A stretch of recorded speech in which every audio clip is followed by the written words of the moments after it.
Here are the 5 things I do so she doesn't flake on me. But first, we have to understand why a girl ends up flaking. There can be lots of reasons, but most of the time it comes down to one thing. The date feels like too much work and not worth the reward. Dates take energy. She has to shower, dress up, do her makeup, leave her house, go outside, walk, drive, get a ride, find a place which might be new to her, and then deal with small talk and hang out with someone she barely even knows. Some dates are physically tiring, like hiking. Others are socially tiring, like karaoke or parties. Not every girl wants to do something that takes a lot of energy. Sure, sometimes something serious comes up. Maybe she forgot she had other plans or something urgent happened, but that's very rare. So my tips to make sure she shows up focus on 2 things. Raise the expected reward of the date and lower the expected effort of the date. The more we raise the expected reward and the more we lower the expected effort, the better chance she shows up. So step number 1 is make a great first impression. How she first sees you is super important because this raises the expected reward of a date with you. It makes her excited to see you again. A weak first impression makes her unsure whether or not the date is worth it. So here's how to build a strong first impression. You want to look and act your best. Smile, stand tall, wear good clothes, speak clearly, and move with confidence. Women notice these things first. You also want to flirt a little. All animals have mating rituals, and the human mating ritual is to flirt. If you talk to her like she's a cashier or give her a boring conversation sprinkled with some compliments like, hey, you're pretty, it's not gonna feel like flirting and she'll be confused. You must learn to flirt, then learn to flirt well. You also want to show her that you get her. Girls are drawn to guys that seem to know a lot about them soon after meeting. It makes the encounter feel special, like it was fate. You can do this by cold reading, such as taking a guess at her job, hobby, zodiac sign, what she's studying, or something about her vibe. You can also elicit values, which means getting her to tell you what's important to her. It's like asking the right kind of question that shows you what she cares about deep down, kind of like what she values. Here's a quick example. So instead of asking, hey, what do you do for fun? You ask, what's something you do that really makes you feel alive? That kind of question makes someone think a little. And when they answer, they'll tell you more than just facts. They'll tell you what matters to them. It helps build a stronger, deeper connection fast. You also want her to invest in you. If she's doing small things for you during the conversation, she'll think, wow, I must really like this guy. And last, you want to leave while the energy is still high and end on a strong note. Don't awkwardly ask for her number when the conversation is getting boring or when she's walking off. Ask for her number or social media while the vibe is still high.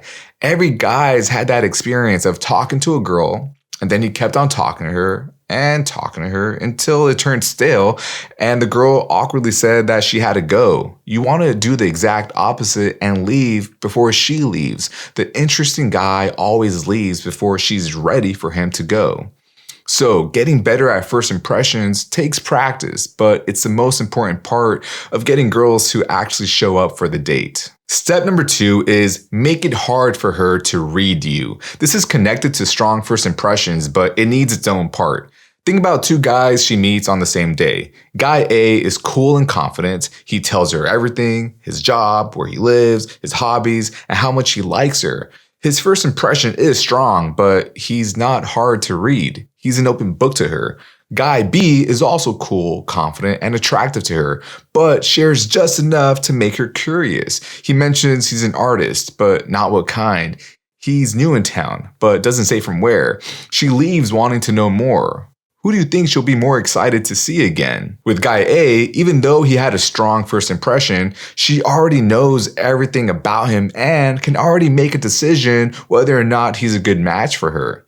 But with Guy B, he's hard to read. She doesn't know if he's a perfect fit for her. But what if he is? This makes her wonder. Her brain fills in the blanks and she starts thinking about him more.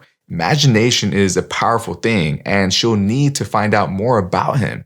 Unless this guy ruins it by telling her too much over text, the only way for her to fill in those blanks will be to meet up with him again in the future. So here's how to build that hard to read vibe. You first want to give women small pieces and not the full story. This isn't a job interview. You're not there to wow your interviewer that you're the perfect fit for the job. She's not going to tell you exactly what she's looking for like an interviewer will. And if you treat it like an interview, you're going to mess things up. Instead, give her little hints about yourself that show value, that make her wonder and wanting to know more about you. You also want to keep the conversation focused on her and don't brag about yourself. Get her talking about herself, find out more about her, and relate back to what she says. This will make her feel a strong connection with you. Only later, when she's home and thinks about you, she will realize that she knows so little about you besides the small bits that you shared. And that only raises the hard to read vibe even more. She'll think to herself, who was that man? How did he get me to open up so much with me learning so little about him? All of this curiosity keeps her thinking about you, and that makes her much more likely to show up. Now, step number 3, you want to keep your texting simple. Even if you did everything right in person, you can still mess it up over text. So many guys fall into one of the 3 categories of bad texters. The first one is the boring questions guy, who texts stuff like, "What's up? What are you doing? What are you up to? Are you doing anything later?" These texts are boring. It gets old fast and makes her want to leave you on read. The second one is the let's keep talking forever guy. He tries to suck women into endless ongoing conversations over text, thinking that if he can just get women to talk to him long enough, that she'll just have to date him. And the truth is, she's texting all day with dozens of people and only texts so long as she has time and isn't totally bored, but she will get bored of the endless texting eventually. She'll even start to wonder exactly how an important, valuable guy, which she thought you were at first, finds all the time in the day to text her. The third one is the trying too hard to be funny guy, who's always cracking jokes and telling stories. He's just there to amuse her. He's a dancing clown. Sure, it's better than the others, but it still feels like he's chasing way too much. So here's the thing. If you made a good first impression and got her to wonder about you, you don't need to do a lot of texting. Too much texting can actually mess things up. Just keep it simple and focus on setting up the date. That means send a quick message 4 hours or the next day after meeting her. If you start a conversation, don't get deep or emotional. Don't try to make her laugh a bunch. And just stay chill and eventually set the plans to meet up with her. Texting won't make her like you more, but being calm and low pressure will make it feel easier for her to go on a date with you. Now, step number 4, and this one is big. You want to make the date feel simple and low stress. A lot of guys try to come up with cool date ideas to impress her, such as hiking, rock climbing, rollerblading, amusement parks, parties, or bonfires. But those dates feel like work. They take effort. They might even feel uncomfortable or scary to her. She's not going to say yes just because the activity is fun. If the effort feels too high, she's likely to bail. Instead, go for something easy like a relaxed cafe or a quiet bar nearby. Make it easy to get to, easy to dress for, and easy to leave if needed. This makes her feel less nervous and more likely to come. Now, step number 5 is send a check-in text on the day of the date, but not one that sounds nervous or gives her a chance to cancel. Don't say, "Are we still on?" That sounds like you're unsure. Instead, leave out one small detail when you first set up the date. I'm not talking about the venue location. I'm talking about where exactly you'll meet each other. Then a few hours before, text her that missing info like, "Hey, let's meet at 10th and Broadway and go from there." Or, "Hey, I'll be outside Zara when you get there."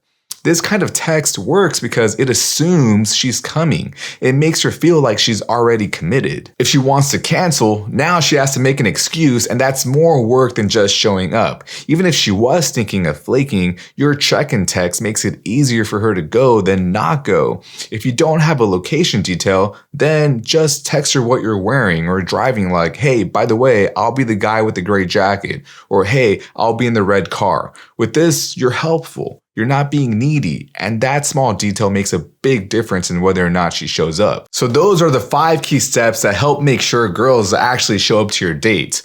Most of the time, that's all you need. And if you do those steps well, more girls will come out to see you. But if you want to go even further and really boost your chances, here's a bonus tip that you can use. You want to make sure that the date feels like it's urgent. If you can make the date feel like it needs to happen soon, she's more likely to go. Why? Because it feels more important and exciting. Like if she skips it, she might miss out. This is called creating urgency. It works because it makes things feel rare or like they won't be around for that long. And here are some ways to do that. You can say that you're leaving town soon and she might not get another chance to see you. Or you can say that you're about to start a big work project and won't have free time for weeks. Or you can say that you travel a lot and that you just got back in town and that you might have to leave again soon. Or you can say that you just got out of a relationship and are clearly dating again, and girls often see newly single guys as more in demand. For this next one, I wouldn't do it for a first date. This could be used for like a third or fourth date, but you can say that you want to take her out to a special event and you need to know soon, or you'll invite someone else. Another way to create urgency is, let's say you both kept missing each other due to both of you being busy, and let's say you guys are still texting each other. Well, when you finally offer another date, it can feel like now or never to her. She'll want to meet you before she misses out her chance. And this one can backfire though, because not all girls will wait for your schedule to open up. So don't use this on someone you really like unless you have no other choice. So the bottom line is, if you can make her feel like she might miss out if she doesn't meet you now, she'll be way more likely to show up. So you're all set now. And this is how to get girls to show up on dates. You now have the 5 tips that raise her expected reward of going on the date and lowers the expected effort. And those are to make a great first impression, build a hard-to-read vibe, keep your follow-up texting simple, suggest an easy low-pressure date, and send a helpful check-in text on the day of the date. The better you get at doing these, the more girls will show up for your dates. And if you want to level up even more, you have that bonus tip of creating urgency.